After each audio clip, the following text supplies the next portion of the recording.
So we're moving into a whole new we're moving into a whole new paradigm. Do you feel it? Let me know if you can feel it, because it's big energy. So we are moving from, and this is going to take some time. So we're talking about this transition time, which is going all the way through to like January, February.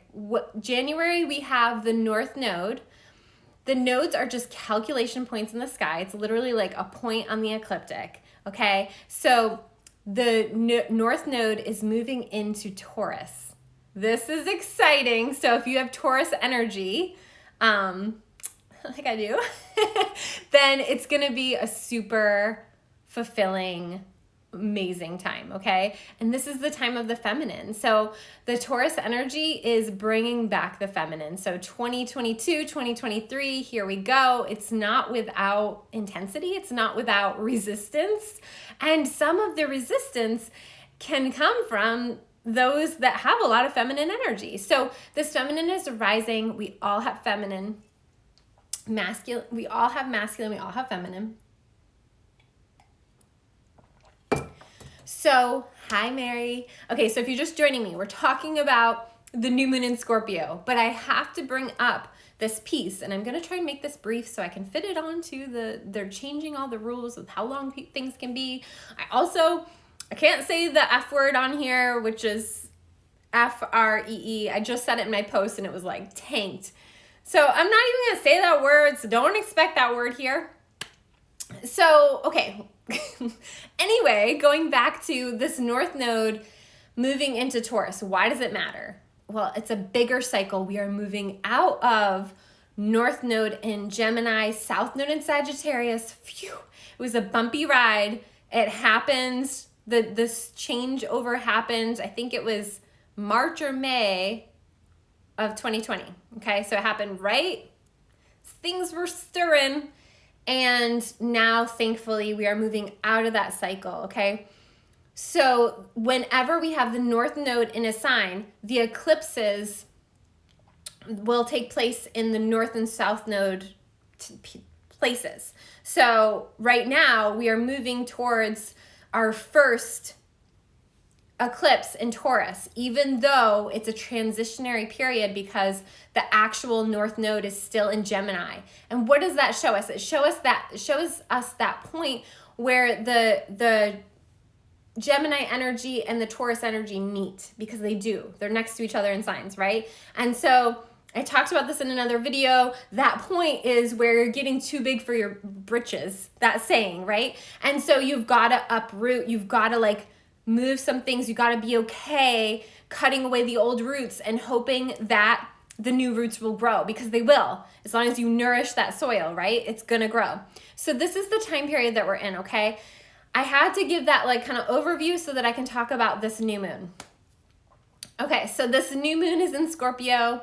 It is at 12 degrees of Scorpio, and it is because the polarity in Scorpio season is always going to be Taurus. Taurus and Scorpio are polarities. They both have to do with resources. They both have to do with money. They have to do with what you have and what you want, what needs to be transmuted so that you can have more or be more or value yourself more. It's this polarity point, and it really has to do with the magic of being on planet Earth, right? Those two polarity points, okay? So when we have a new moon in Scorpio, we're always going to have not always, but most of the time we're going to have the full moon be in Taurus. And so it's highlighting that polarity, okay? So if you're just joining me, we're talking about the new moon in Scorpio. Hello, welcome. And as we're talking about this new moon in Scorpio, we notice that we're coming into eclipse season. We're coming into a really powerful eclipse season because we're transitioning into the eclipses being in Scorpio and Taurus, okay, from Gemini, Sagittarius. This is a big transition. It happens every 18 months, okay?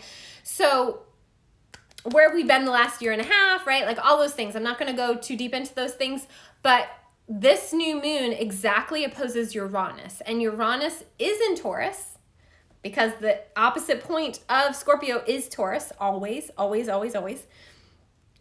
And Uranus in Taurus is a longer transit. It's about 7-year transit, and it is shaking up and stirring up us out of our comfort, out of our little slumbery sleep of like, I just want the creature comforts and I just want to feel good, like all those things, like that's getting shaken up. And how it's getting shaken up is through this really understanding of the imbalance of the masculine feminine, okay? And so Taurus has to do with the feminine, but it also has to do with wanting things to be comfortable, wanting things to be cozy, like really enjoying food, enjoying resources, enjoying things. And that's important. However, the last time that Uranus was in Taurus was the time period of the Great Depression. So a lot of things got shaken up in our financial structures, okay? And we see this happening now. So while it's not important to go into fear-based thinking around these things, it's important to pay attention to, are your needs met? And if you have creature comforts that you desire or want, really giving gratitude for your basic needs being met.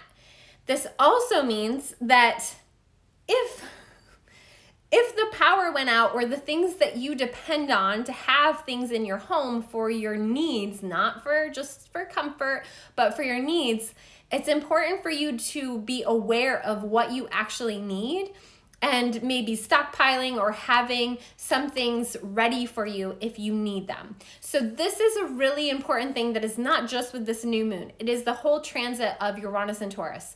It's taking care of yourself and being okay with that, like making sure that you're meeting your own needs and knowing that things are shifting and changing and that you don't need to go into fear about it. You just need to know that you've got things taken care of in case some things get shaken up even more. I'm continually and constantly amazed at people that are like, oh, we just have to get through this one period and then everything's going to go back to normal. That is not happening. And we know that these last 18 months have been a huge financial takeover for a lot of people. So the people need to take care of themselves. And this is very evident with this new moon in Scorpio coming into these eclipses, okay? So make sure you have your emergency resources prepared. Hello, if you're just joining me, we are talking about the Scorpio new moon. And again, you don't need to go into fear about it. You just need to take care of yourself. Okay, that wasn't expected. Let's talk about this new moon more. So it's exactly opposing Uranus and Taurus. Then we have Saturn in its 2-year cycle. This is like when you know the astrology is big. When you see me, I can't just focus on this new moon because it's so much part of a bigger cycle, right? So it's part of that Uranus and Taurus, that 7-year cycle. It's highlighting something from that. Okay, we'll be aware of that, right? And then Saturn in Aquarius is a 2 to 2.5 year cycle in Aquarius. When Saturn went into Aquarius, that was the first day. I remember exactly that day because that was when this place where we're on right now announced that there was a lot more like awareness and watching people and watching words and catchphrases and kind of monitoring that. So restrictions in Aquarius is to the collective, the community, to the way that we communicate with each other, to the way that we give and receive information, to our future. Restrictions to future planning, restrictions to future developments, to our goals as a humanity, right? Like, because that's what we've lost in all this. So anyway, this is a T-square, and some astrologers would say, well, it's not within a 3-degree orb. It's a 5-degree orb. I'm counting it. I wish I had like a little like drum over here, rattle. Like, I'm counting it. It's a T-square with a new moon. When we have a T-square new moon, it's not your typical new moon. It's not like I'm going to take a nap and meditate on what I want to intend for this next cycle. No, it's pretty active. You're getting pinged with a lot of things from your past, from your own ways of, because all of this is seen in the collective, but it's also seen internally, right? Hi, if you're just joining me, if you want me to pull you a card at the end, type your first name in the chat, and I will be doing that in a moment. Okay, so we see it in the collective, but it's not without it being reflected on the internal, and that's what we can control. The more that we're doing the internal work, the more that our external is happier and free. Oh God, damn, I said the word. Okay, forget that. We don't want that. We want restrictions. So when we're talking about these things, it's really important to remember that anything that is happening on the internal is going to be reflected in our environment. So if we are feeling restricted in our relationships, if we're feeling like sudden changes and shifts, like we can't keep up with the way that things are changing, that is what is being asked to be met. It's not about paying attention to what's happening in the news or the collective. It's about going in and being like, where am I resistant to the changes? Where am I resistant to doing the work? Where do I need to go in and meet parts of myself that aren't kind of coming along for the journey, so to speak? So if you're interested, I have an amazing, beautiful meditation for the Scorpio New Moon. And the way that you get it is by joining us for the 3-day free training, Activate Shakti. That link is in my profile. You will be getting an email from me with our Facebook group. Once you get into the Facebook group, the meditation's there. So if you want to do that meditation, or if you've already joined Activate Shakti and you haven't joined our Facebook group, I'll be sending out an email today to click the link, because a lot of people haven't, they've joined the class, but then they haven't clicked the link to join the group. So make sure you do that if you want to be in on this journey. And it's a 3-day training. It's free.